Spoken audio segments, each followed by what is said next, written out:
ક્યારે જવાનું છે ઉપર? કોઈને તો ખાતું થયું આ ભગવાનને હું કહેવાનું છું જ્યારે જઈશ ત્યારે કે ભગવાન તમે આપણે પાસપોર્ટમાં તમે જોજો બે ડેટ હોય, એક ઇશ્યુ ડેટ અને બીજી એક્સપાયરી ડેટ. એટલે આપણને એટલી ખબર પડે કે 10 વર્ષ પછી આ પાસપોર્ટ એક્સપાયર થવાનો છે. તો જન્માક્ષરમાં બે ડેટ લખીને મોકલી દો તો કે ભાઈ હવે અમારે જન્મમાં તો કેટલું સારું પડે. 80 વર્ષ હોય તો પૂછીએ આપણને એમ કે 80 વર્ષ કોઈ હોય તો લાવ કે 80 હવે ઉપર જઈએ એવું તો થાય ને. આ તો આખી જોડે તૂટી જાય. સાહેબ ભગવાને એ ચાવી એની પાસે રાખી કે તું ક્યારે ઉપર આવે એ મારી પાસે છે. આપણને બધું વિચાર કર આપણે તો એવું છે કે આખી દુનિયા ઉપર જવાની છે પણ ક્રોલી વાળા જવાના એવું જવાના છે ને બધાએ જવું પડે યાર. જેટલો સમય મળ્યો છે એની અંદર સત્તા કરીએ, જેટલો સમય મળ્યો છે એની અંદર ભજન કરી લઈએ, જેટલો સમય મળ્યો છે એમાં ભગવાનને જીધેલા પાસે જઈએ. સાહેબ ઘણી વખત શ્રીમદ ભાગવતની અંદર કપાલ નામના રાજાની કથા આવે છે. એની પાસે ફક્ત 2 ઘડી ખાલી 2 ઘડી 47 મિનિટ એટલે 1 ઘડી, બીજી 40 બસ આટલી જીવન બાકી હતું. એને ખબર પડી અને એને પોતાનું જીવનનો સાર્થક કર્યો છે. બહુ ઓછી સમય મળે છે. એક બ્રાહ્મણ નદીએ નાવા ગયો. મજાની વાત યાદ આવી. બ્રાહ્મણ નદીએ નાવા ગયા છે. પવિત્ર છે બ્રાહ્મણ. એને જિંદગીની અંદર એવું કોઈ પાપ કર્યું નથી કે જેનાથી એને નર્ક મળે. એટલો પવિત્ર બ્રાહ્મણ. સાહેબ 3 વખતની ત્રિકાળ સંધ્યા કરવા વાળો એકદમ પવિત્ર બ્રાહ્મણ સ્નાન કરવા જાય છે. સ્નાન કરીને જેવો બહાર આવે તે રડવા લાગ્યો. ક્યાં રડતો તો એની પાછળનું કારણ એની ધોતીની અંદર એક મરેલી માછલી આવી ગઈ અને રડવા લાગ્યો. પથ્થર પર બેસીને રડતો તો આ બ્રાહ્મણ. એમાં સામેથી એક માછીમાર ફિશરમેન માછીમાર એ માછીમારે બ્રાહ્મણને જોયા તો બ્રાહ્મણને જોઈને જ વંદન કર્યા. હે ગુરુદેવ, હે ગુરુદેવ, આપને વંદન. તમે કેમ રડો છો? અને આ બ્રાહ્મણે તરત કહ્યું કે તને સમજણ ન પડે. પણ માછીમારે કહ્યું જો તો ખરા. બહુ પૂછ્યું ત્યારે બ્રાહ્મણે કહ્યું કે મેં મારી જિંદગીમાં કોઈ ખરાબ કામ નથી કર્યું, કોઈ કૃત્ય નથી કર્યું, પણ આજે મારાથી ભૂલમાં મારા ધોતિયામાં એક માછલી બહાર આવી અને એ મરી ગઈ. એનું મને પાપ લાગ્યાનો પસ્તાવો છે. સારા માણસો અને સાચા માણસો ભૂલમાં પણ ભૂલ થઈ જાય તો પણ પસ્તાવો કરે છે. આપણે તો જાણીને ભૂલ કરીએ તો એ છુપાવતા હોઈએ.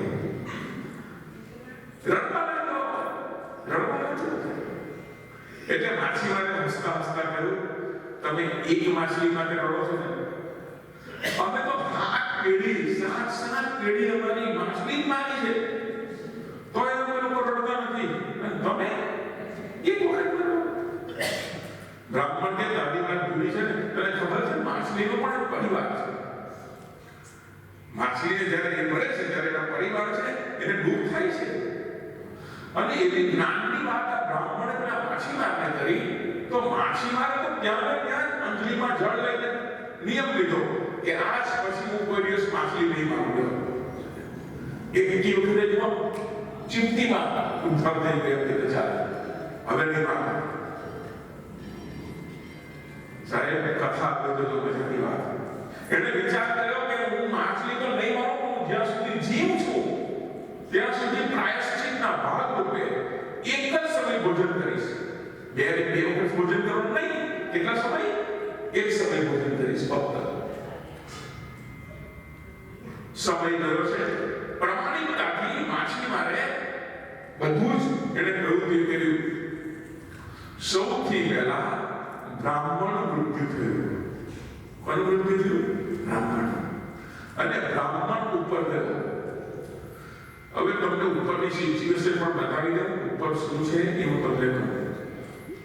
ઉપર એક આબો હવન હોય શું હોય? આવો એટલે આવી રીતે ખુરશી બોલવો ને પણ ખુરશી આપીને મૂકેલી હોય એટલે આપણે જઈને બેસવા. હવે આપણી બાજુમાં આપણી ન્યાય વાળો કે આપણો ભાઈ કેવો નહીં આવે, એ તો કોઈ પણ દેશનો હોય ત્યાં દોડ્યું આપણે પછી આમ બેસવાનું. પછી એક મોટું ટેબલ હોય, એની પાછળ ધર્મરાજ બેઠો હોય જે ન્યાય કરે. ધર્મરાજના એટલે મૃત્યુનો દેહ અને એ યમરાજ ચાબુક લઈને ઉભા હોય. આ સિચ્યુએશન છે. પછી આવો સ્ક્રીન છે ત્યાં ઉપર શું છે? આવો આવો સ્ક્રીન છે. એની ઉપર નંબર પડે કે 59 એટલે આપણે જવા. પછી આમ સામેની ખુરશી પર બેસાડે. પછી ધર્મરાજ આપણો ચોપડો કાઢે અને જોઈને કે આ દિવસે ત્યાં પાપ કર્યું હતું, આપણને ક્યાં ને ક્યાં ખબર છે ના ખબર. ને જેવું નામ હોય એટલે પાછળથી પેલો આ સિચ્યુએશન છે. એક વાત તો એક દિવસ એક વખત એક કથાકાર અને એક બસનો ડ્રાઈવર એ બેનું સાથે મૃત્યુ થયું. કથાકાર બે ઉપર ગયા. મેં કહ્યું એ પ્રમાણે બે આવી ખુરશી મૂકેલી હતી. તે પહેલા બસના ડ્રાઈવરનો નંબર આવ્યો. તે બસના ડ્રાઈવરનો નંબર આવ્યો એટલે આમ કરીને જોયું, કહ્યું કે સ્વર્ગમાં લઈ જવાના. બસના ડ્રાઈવરને સ્વર્ગમાં લઈ ગયા. એટલે પેલો કથાકાર પાછળ ગયો. એણે જોયું કે બસના ડ્રાઈવરને જો આ લોકો સ્વર્ગમાં લઈ જતા હોય તો મેં તો 1000 કથા કરી છે, તો મારો તો વાત પડવાનો. ત્યાં આમ ચાલતા ધીરે ધીરે નંબર એટલે પેલા ધર્મરાજે પેલા ચોપડા જોયા. 1500 સવાલ કર્યા કથાકારે. તો કથાકારને તો પરસેવો થઈ ગયો ને, તમે કેવી રીતના જોડે? ઓલો બસનો ડ્રાઈવર એને તમે શું કાપીને પૂછ્યું કે 1000 ભગવાનની કથા કરીને બેઠો છો, તે છતાં તમે મને આ પ્રશ્ન કરો? ધર્મરાજ કે આમાં આવું તમારું આવે, આમાં તો પર્સન્ટેજ જોવાય. શું જોવાય? પર્સન્ટેજ. એટલે પર્સન્ટેજ એટલે કેવું કે બસનો ડ્રાઈવર એટલી ફાસ્ટ બસ ચલાવતો હતો કે અંદર બેઠેલા બધા જ હનુમાન ચાલીસા કરતા. એટલે પર્સન્ટેજ 100%. 50 બેઠા હોય તો 50 હનુમાન ચાલીસા કરે એટલે પર્સન્ટેજ કેટલા હતા? 100%. અને તમારી કથામાં અડધામાં ઉતારતા. તે પેલા બ્રાહ્મણનું બીજું ચાલો જલ્દી આપણે વાત કરી લઈએ. બ્રાહ્મણનું મૃત્યુ થયું. એટલે બ્રાહ્મણને યમરાજે કહ્યું, તમે આખી જિંદગી સુધી ખૂબ પુણ્ય કર્યા છે, પણ જીવનના ઉત્તરાર્ધમાં તમારાથી ભૂલમાં એક માછલી મરી ગઈ હતી એટલે તમને અઢી ઘડીનું પાપ લાગશે. અઢી ઘડી ફક્ત. આ પાપ તમે ભોગવો પછી તમારા માટે સ્વર્ગના દરવાજા ખુલ્લા છે લાઈફ ટાઈમ. પછી તમારે સ્વર્ગમાં જવાનું.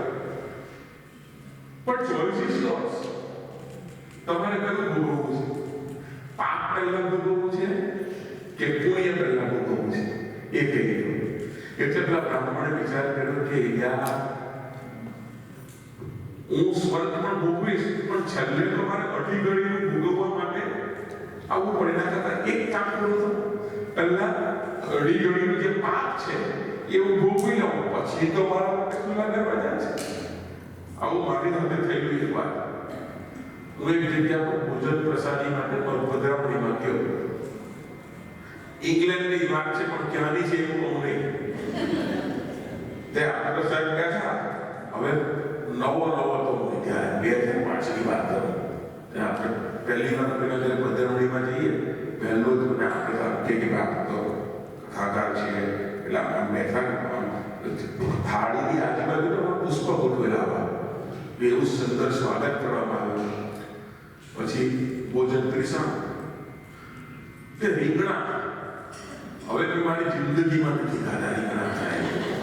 રીંગણા આગળ પાછળ કે મારે તમે સુરતથી આવો છો તો સુરતમાં સ્પેશિયલ રીંગણા છે અને મારી વાઈફ જે છે એ આ રીંગણા બનાવવામાં માસ્ટર છે કે છે અને બહુ સારા કે પાક શાસ્ત્રી છે. હવે મને થયું કે યાર પણ પહેલો દિવસ એટલે કે પેલું કર્યા વગર પછી મેં નક્કી કર્યું કે પહેલા રીંગણું ખાઈ જાઉં, પછી તો બધું ભાવે એવું જ છે. શું એટલે આપણે માણસ દવા પીતો હોય ને એમ આંખ બંધ કરીને રીંગણું ખાઈ ગયો તો પેલી બેનને ત્યાં તો બહુ ભાવે તો બીજું આવે સાહેબ. આ બનેલી ઘટના હું તમને કહું, એ પછી 5 પધરામણી થઈ તો બધા રીંગણા જ રીંગણા. કે મેં પછી પેલા બેન પહેલે વિશે ને શાંતાબેન અહીંયા ઉઠાતા રહે એટલે તમે કોઈને કહ્યું છે મહારાજને રીંગણા હા કે બધા મને પૂછે કે મહારાજ પહેલી વખત તમારે એટલે શું ભાવ રીંગણા તમારું ફ્રી થાય છે. પેલા બ્રાહ્મણે શું વિચાર કર્યો, પેલા અઢી ઘડીનું પાક ભોગવી લો. એટલે અઢી ઘડીનું પાક ભોગવવાનું પણ કેવી રીતે? એટલે યમરાજે કહ્યું કે તમારે અઢી ઘડી સુધી સાપ બનીને પૃથ્વી પર જવું પડશે. ખાલી અઢી ઘડી સાપ બની અને પૃથ્વી પરથી આવો એટલે તમારા માટે સ્વર્ગના દરવાજા ખુલ્લા. પણ કન્ડિશન અપ્લાય. આ અઢી ઘડીમાં કોઈ પણ પ્રકારનું પાપ લઈને તમે ઉપર આવ્યા તો તમારા માટે પાછા નરક જ છે. પેલો બ્રાહ્મણ સર્પ બનીને જાય છે. હવે ઘટના કેવી રીતે દેખો તમને. એક બ્રાહ્મણની ગર્ભવતી સ્ત્રી પાણીનું માટલું લઈ અને પાણી ભરવા માટે જતા હતા. એમાં સાપની પૂંછડી પર પગ પડ્યો અને સાપનો સ્વભાવ પૂંછડી પર પગ પડે એટલે સર્પદંશ થયો અને સર્પદંશ થયો એટલે 3 પ્રકારના પાપ લાગ્યા. એક નહીં, એક સ્ત્રી હત્યા, બીજું ભ્રૂણ હત્યા, ભ્રૂણ એટલે ગર્ભ હતો એટલે ભ્રૂણ, અને ત્રીજું બ્રહ્મ હત્યા, બ્રાહ્મણની સ્ત્રી હત્યા. આ ત્રણે હત્યાનો પાપ લઈને પેલો ઉપર આવ્યો સીધો નરકમાં. થોડોક સમય પછી પેલો માછીમાર આવ્યો, એનું મૃત્યુ થયું. માછીમાર જેવો ઉપર આવ્યો એટલે યમરાજે એનો ચોપડો જોયો. અરે ભગવાન, આખી જિંદગી માછલીઓ મારી છે, આખી જિંદગી સુધી કઈ સારા કામ કર્યા જ નથી, પણ જિંદગીના ઉત્તરાર્ધમાં બ્રાહ્મણના કહેવાથી તે એક ટાઈમ એટલે એક આખી જિંદગી, આખી શેષ જિંદગી તે ઉપવાસ એક જ ટાઈમ લીધું છે. બીજું તે માછલી મારવાનું કામ બંધ કર્યું છે. એટલા માટે તને અઢી ઘડીનું પુણ્ય મળશે. પેલાને અઢી ઘડીનું પાપ હતું અને અઢી ઘડીનું પુણ્ય. બાકી આખી જિંદગી નરકમાં જ રહેવાનું છે. અઢી ઘડીનું પુણ્ય તારે ભોગવવાનું છે. બોલ તારે શું જોઈએ? પહેલા પુણ્ય ભોગવવું છે કે પાપ ભોગવવું છે? હવે પેલા એ નક્કી કરેલું બ્રાહ્મણે કે પહેલા પાપ ભોગવી લો. આ વિચાર શું કરે છે માછીમાર? પહેલા પુણ્ય ભોગવી દેવા. અઢી ઘડીનો અઢી ઘડીને પૂછ્યું કે અઢી ઘડીની અંદર મને મળશે શું? કે અઢી ઘડીની અંદર ઇન્દ્રનું આસન મળશે, રાજા બનશે. બધા જીવો જે મૃત જીવો આવે ને એની પર રાજ કરવાનું અઢી ઘડી ખાલી. તે કોઈ માછીમાર સિંહાસન પર બેઠો, એને જોયું તે બોલો બ્રાહ્મણો કોની છે નરકમાં. એટલે બ્રાહ્મણે માછીમારને કહ્યું કે ભાઈ તમે અહીંયા. એ માછીમારે કહ્યું તમારી બદલ નથી, તમે મને સંસ્કાર આપ્યા હતા એટલે મને અઢી ઘડીમાં પુણ્ય મળ્યું. આ માછીમારે શું કર્યું? કહ્યું એ તો રાજા હતા ને, કંઈ પણ આદેશ આપી દે છે કે આ બધા ભોગ આ બિચારા ભૂખ ભોગવે છે. બધા મારતા હતા પેલા બિચારાઓને. એટલે એને કહ્યું કે આ ભૂખ મારાથી જોવાતું નથી એટલે બધાને મુક્ત કરી દો, બધાને છોડી દો. બ્રાહ્મણ પણ છૂટી ગયો છે આ નરકની અંદરથી.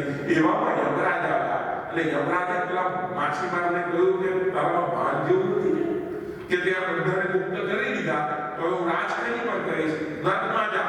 એવું જેવું કહ્યું એટલે ધર્મરાજા અને ધર્મરાજે કહ્યું કે આ માછીમાર હવે નરકમાં નહીં જઈ શકે.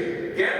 કારણ કે તમે તો કોઈ દિવસ એની પર દયા કરી નથી, પણ આ માછીમારના દિલની દયા આવી કે દુઃખીઓને જે મુક્ત કરે, દુઃખીઓને જે સુખી કરે, એ કોઈ પણ દિવસ નરકમાં નહીં જાય, એ તો સ્વર્ગમાં જાય.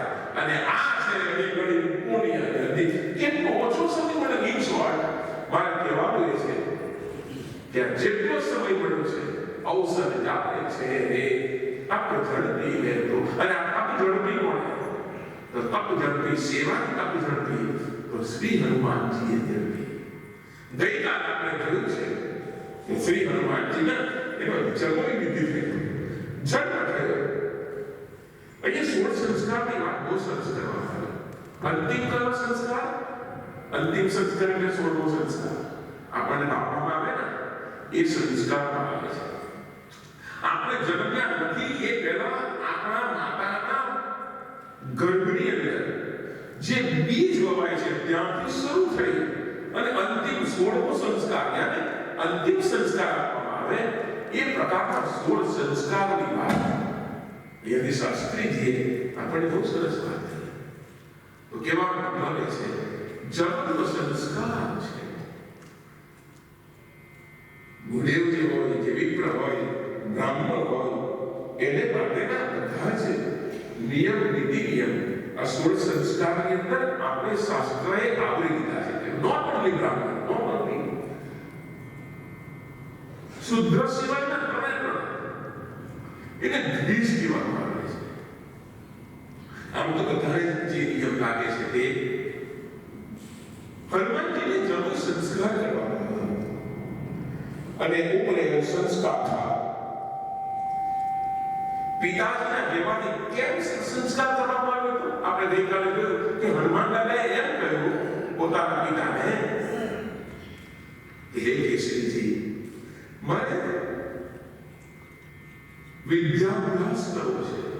અને વિદ્યાભ્યાસ કરવાનો અધિકાર જન્મ ધારણ કર્યા પછી વિપ્રને પ્રાપ્ત થતો હોય છે. અને એટલા માટે થઈને હનુમાનજીને આ અધિકાર પ્રાપ્ત થયો છે. હવે ભણવા માટે જવાનું ખરું, પણ કોની પાસે ક્યાં જવાનું એ પણ પ્રશ્ન છે. કેસરી કહેવાથી અગસ્ત્ય ઋષિ પાસે શ્રી હનુમાનજી ગયા છે. અગસ્ત્ય ઋષિને કહ્યું છે કે મારે વિદ્યાભ્યાસ કરવો છે. વર્ષે ને અગસ્ત્ય ઋષિએ કહ્યું છે કે આપ વિદ્યાભ્યાસ કરવો હોય તો અત્યારે સર્વોત્તમ કોઈ દેવ હોય તે સૂર્યનારાયણ છે. આપણામાં બે દેવ છે, પ્રત્યક્ષ દેવ છે. એક અગ્નિનારાયણ અને એક સૂર્યનારાયણ. આ બે પ્રત્યક્ષ છે.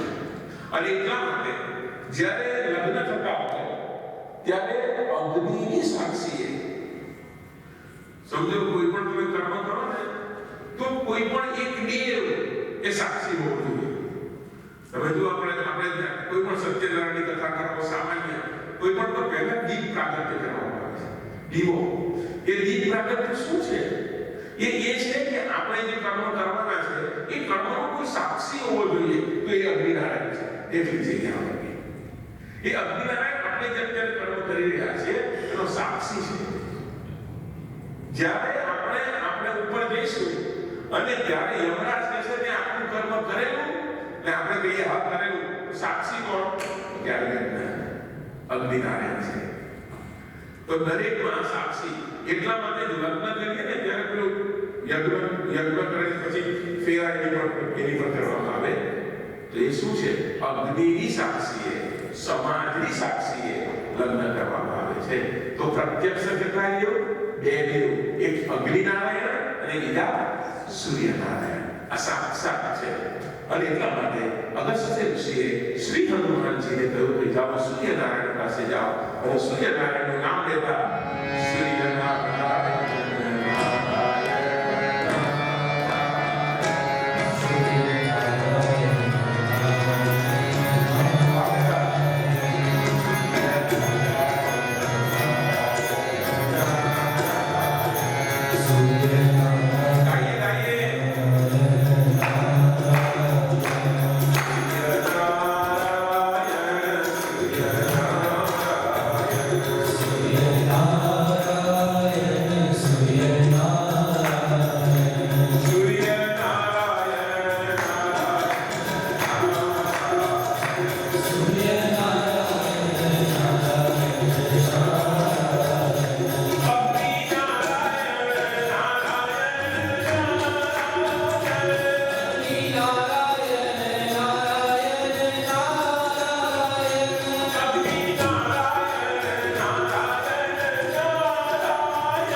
જ્યારે જ્યારે કથામાં ધૂન ભજન ચાલતું હોય કેમ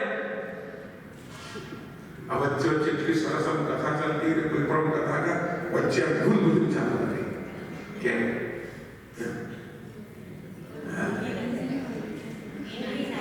એ મારી કથામાં ઉગે સવાલ તાકાત છે પણ તો તમે ઇન્ડિયા 3 મહિને જાઓ છો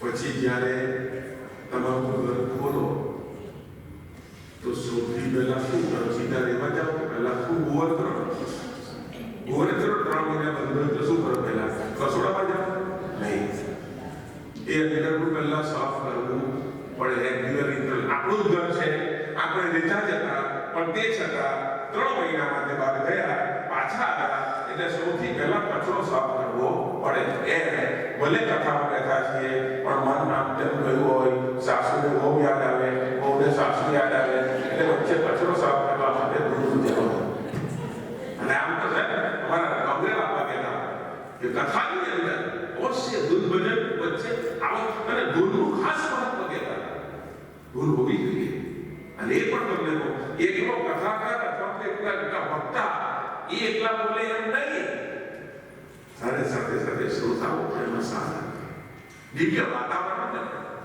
અને એટલા માટે ધૂન ભજન છે તો સૂર્યનારાયણ પાસે હનુમાનજી ગયા છે સૂર્યનારાયણ પોતાના રથની અંદર આવવું છે સૂર્યનારાયણના રથનો અરુણ છે એનો સારથી કોણ છે અરુણ છે ભગવાન શ્રી કૃષ્ણના રથનો સારથી કોણ છે રાવણ છે એમ સૂર્યનારાયણના રથનો સારથી અરુણની સાથે સૂર્યનારાયણ જાતા હતા